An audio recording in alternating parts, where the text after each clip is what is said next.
Lehman Brothers staff arrived at work in London this morning to be told the bank had been put into administration. It's got $600 billion in assets. Nothing like that had ever gone bust before. Nothing really like that has ever gone bust since. It's not good. It sucks. ဒီနေ့မှာတော့ကျွန်တော်တို့ကခေတ်သစ်သမိုင်းရဲ့အကြီးမားဆုံးသောဘဏ္ဍာရေးဆိုင်ရာပြိုလဲမှုတစ်ခုကိုလေ့လာသွားမှာဖြစ်ပါတယ်။အဲဒါကတော့ Lehman Brothers ရဲ့ကြာရှုံးမှုပါပဲ။ဒီနာမည်ဟာဆိုလို့ရှိရင်2008ခုနှစ်ကမ္ဘာဘဏ္ဍာရေးအကျပ်တဲနဲ့လည်းတသားတည်းဖြစ်နေပြီးတော့ဒီလိုအေယာမဘဏ်ကြီးတစ်ခုကဘာလို့ပြိုလဲကြလဲဆိုတာကိုနားလည်ခြင်းအပြင်ကျွန်တော်တို့ရဲ့ဘဏ္ဍာရေးစနစ်တွေကဘယ်လောက်ထိအရေးပါလဲဆိုတာကိုသိရှိနိုင်မှာဖြစ်ပါတယ်။ Lehman Brothers က158နှစ်သက်တမ်းရှိပြီးတော့အမေရိကန်ရဲ့ထိပ်တန်းယင်းနှိမ့်မြုပ်နှံမှုဘဏ်ကြီး၄ခုတွေကတစ်ခုအပါဝင်ဖြစ်ပါတယ်။ Wall Street ရဲ့ကြီးကျယ်ခမ်းနားမှုကိုလည်းကိုစားပြုနေပါတယ်။ Lehman Brothers ကအောင်မြင်မှုအသီးသီးရခဲ့ပြီး2000ပြည့်နှစ်အစောပိုင်းမှာဆိုလို့ရှိရင်တော့ HME နဲ့ပတ်သက်တဲ့ရှုပ်ထွေးတဲ့ဘဏ္ဍာရေးထုတ်ကုန်တွေနဲ့ငွေတွေအများများရှာခဲ့ပါတယ်။ဒီလိုမျိုးကြီးမားတဲ့ဘဏ်ကြီးတစ်ခုကို2008ခုနှစ်စက်တင်ဘာလ15ရက်နေ့မှာဒေဝါလီခံမှုအတွက်6လတင်ခဲ့ရတဲ့အဓိကအကြောင်းရင်းတွေကဘာတွေလဲဆိုတာကိုဆက်ပြီးတော့လေ့လာကြည့်ရအောင်။ပထမအကြောင်းရင်းကတော့ HME ဈေးကွက်ကိုအလွန်မြင့်နှိပ်ကွပ်ခြင်းပါပဲ။ Lehman Brothers က Supreme Mortgage လို့ခေါ်တဲ့အကျွေးပေးနိုင်ခြင်းအလွန်နေတဲ့လူတွေကိုချီးထားတဲ့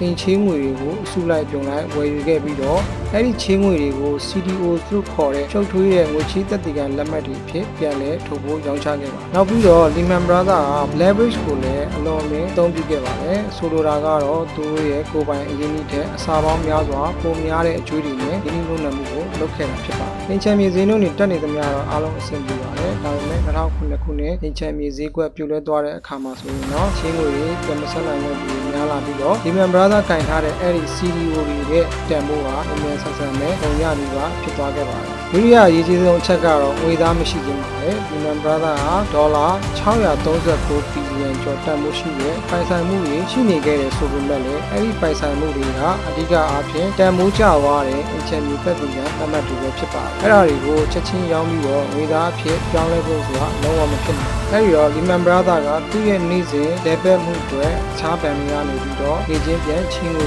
တွေနဲ့ပို့ခဲ့ရပါတယ်။အခြားဘဏ်တွေက Lehman ရဲ့ပြိုလဲနိုင်ခြင်းကိုတန်လျာဝင်လာတဲ့အခါမှာဆိုလို့ရှိရင်တော့ Lehman Brothers ကိုရေဆက်မချီတော့ဘဲနဲ့ရုတ်တရက်ရပ်ဆိုင်းလိုက်ပါတယ်။အဲဒီနောက်မှာတော့ Lehman Brothers ကချက်ချင်းလိုအပ်တဲ့ငွေသားကိုမရရှိနိုင်တော့ဘဲနဲ့အကျွေးပြန်မဆက်နိုင်တဲ့အခြေအနေကိုရောက်သွားခဲ့ပါတယ်။နောက်တတိယချက်ကတော့ Lehman Brothers မတိုင်ခင်ပြိုလဲခဲ့တဲ့ Western Bank ကိုလည်းအစိုးရကနေပြီးတော့ကြားဝင်ကယ်တင်ခဲ့ပါတယ်။ဒါကြောင့်လဲ Lehman Brothers ကသူတို့ကိုလည်းအစိုးရကဝင်ကယ်တင်တယ်လို့ယုံကြည်ခဲ့ကြပါတယ်။ဒါပေမဲ့အမေရိကန်ဘဏ္ဍာရေးဝန်ကြီးဌာနက Lehman Brothers ကိုကယ်ဆယ်ဖို့ညှင်းပယ်ခဲ့ပါတယ်။အကြောင်းကတော့အခွန်တန်းပြည်သူတွေရဲ့ငွေနဲ့ရင်းနှီးမြှုပ်နှံမှုမှားယွင်းတဲ့ဘဏ်ကိုကယ်တင်ပေးခြင်းဟာစနစ်အတွက်မကောင်းဘူးလို့ယူဆခဲ့ကြမှာပါ။ဒီလိုနဲ့2008ခုနှစ်စက်တင်ဘာလ15ရက်နေ့မှာ Lehman Brothers ကအမေရိကန်သမိုင်းမှာအကြီးမားဆုံးသောဒေဝါလီခံမှုကိုကျင်းပခဲ့ပါတယ်။ Lehman Brothers ရဲ့ကြာရှုံးမှုဟာတစ်ကမ္ဘာလုံးကိုတုံ့လုံးစေခဲ့ပြီးတော့ဒီကြာရှုံးမှုကနေပြီးတော့ဘဏ္ဍာရေးစနစ်တစ်ခုလုံးပေါ်ယုံကြည်မှု trust ကိုလုံးဝပျက်စီးသွားစေခဲ့ပါတယ်။ဒီဘဏ္ဍာရေးအကျပ်တဲကို